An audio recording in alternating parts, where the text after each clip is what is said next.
नमस्कार मित्रों, राम राम। कैसे हैं आप सब? आशा है कुशल मंगल होंगे। एक घटना बताती हूँ। एक बार एक सज्जन ट्रेन में सफ़र कर रहे थे, तो वहाँ पे कुछ लोग भजन गा रहे थे, कृष्ण के भजन गा रहे थे।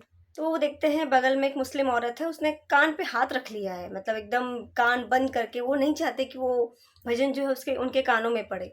ठीक है, उन्हें देख के थोड़ा अजीब लगता है। ठीक है, जब एक धीरे-धीरे स्टेशन आते हैं, धीरे-धीरे करके लोग उतरते जाते हैं, तो वो महिला रुकी होती है। वो सोचती है मैं सबसे बाद में उतरूँगी, ठीक है। अब उस महिला को अकेले पाकर वो जो सज्जन थे वो उनके पास जाते हैं और पूछते हैं कि आपने कान पे हाथ क्यों रखा हुआ था? तो वो कहती है ये लोग बहुत शोर मचा रहे थे और मुझे शोर पसंद नहीं है। तो तब वो कहते हैं आपके चेहरे के भाव तो कुछ और बोल रहे थे, शोर से परेशानी होती तो एक अलग तरह का एक्सप्रेशन आता है। अब वो समझ जाती है कि ये बाबा जी समझ गए हैं। ठीक है, तो वो सच्ची घटना बताती है। तो वो कहती है कि मैंने बचपन से जितनी खुदा की इबादत नहीं की, उससे कहीं ज़्यादा मुझे अम्मी जान ने इस इनके किस्से सुनाए हैं। उन्होंने हमेशा बताया है कि आप लोगों का कोई सांवला सा एक खुदा है, जो छलिया है, जो जादूगर है, जो मोर मुकुट पहनता है, पीली पीताम्बर इत्यादि इत्यादि, हाथ में मुरली लेता है, इस तरह का है। और एक बार अगर किसी ने उसे देख लिया तो वो जादू चला देता है। मतलब उनको ये सब बताया होता है उनकी अम्मी ने। तो वो कहती है ऐसे बहुत सारे लोग हैं जिन पे उसने अपना जादू चलाया है। रस खान जी, साल बेग जी, ताज बेगम जी, फिर दारा शिकोह जी, वाजिद अली शाह जी, अमीर खुसरो, कबीर जी। कहते ये बहुत लंबी लिस्ट है, इतनी बताने बैठी तो शाम हो जाएगी। तो मैंने सोचा कि अगर उसका नाम भी मेरे कानों में पड़ गया तो कहीं मुझ पे भी वो सांवला जादू ना चला दे। इसलिए मैंने कान पे हाथ रख लिया था कि जिससे मुझ पर उसका जादू ना चल पाए, कहीं मैं भी बावली होकर घूमती ना फिरूं। इसके बाद वो चली जाती हैं उतर कर, कहती है मुझे देर हो रही है, जाना होगा।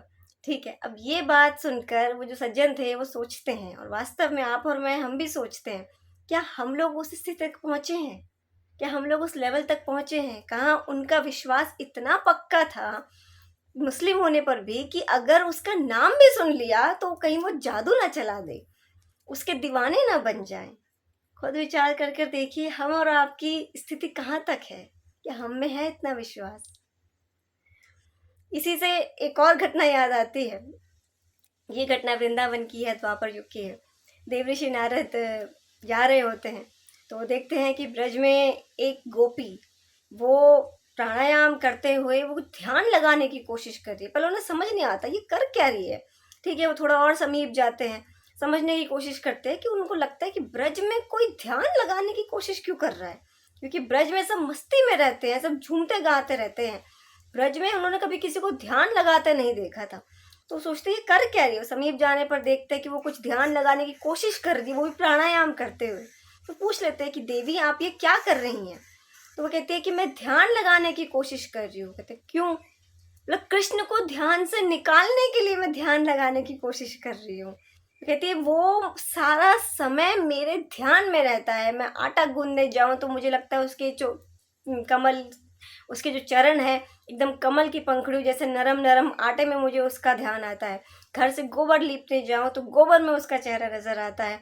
मैं वहीं छोड़ देती हूँ, मैं कृष्ण के ध्यान में डूब जाती हूँ। मैं यमुना जी से पानी भरने जाऊं तो यमुना जी में वो दिखता है, जल में, गागर में, रास्ते में, हर कहीं मुझे कृष्ण ही कृष्ण दिखाई देता है। वो नंद का छोरा दिखाई देता है। मैं उसको अपने ध्यान से निकालने के लिए ध्यान लगाने की कोशिश कर रही हूँ कि वो थोड़ी देर के लिए मेरे ध्यान से जाए। आप भक्ति का लेवल सोच सकते हैं? मतलब गोपियों की भक्ति पराकाष्ठा की भी पराकाष्ठा तक पहुंची हुई थी। हम लोगों को ध्यान लगाना पड़ता है प्रभु को निकट लाने के लिए, और यहाँ ये लोग ध्यान लगा रहे थे कि ध्यान से कृष्ण जाए थोड़े समय के लिए। वास्तव में अगर आप गोपियों की भक्ति की कथाएं पढ़ते हैं तो उनकी जो भक्ति का लेवल था वो इतना उच्च था, हम और आप कल्पना नहीं कर सकते। ये दैहिक, भौतिक, लौकिक इनसे बहुत ही दूर था। गोपियों का प्रेम अलौकिक था, दिव्य था, जो आप और हम साधारण बुद्धि से ऐसे नहीं समझ सकते। उसके लिए उस लेवल तक पहुंचना पड़ेगा, उस भक्ति तक पहुंचना पड़ेगा। ये दोनों घटनाएं मुझे बहुत अच्छी लगी, सोचा आप सबसे साझा करूं। ऐसे ही भक्तों की प्यारी प्यारी कथाएं सुनने के लिए इस चैनल को लाइक कीजिए, सब्सक्राइब कीजिए। आपको इस पे इस तरह की कथाएं सुनने को मिलती रहेंगी। और सबसे प्राथमिक जो मेरा उद्देश्य है, लोग प्रभु से जुड़े, लोग उनसे प्रेम करना आरंभ करें। करके देखिए, जीवन आनंदमय बन जाएगा, हर काम में आनंद आएगा, हर हर चीज़ अच्छी लगने लगती है।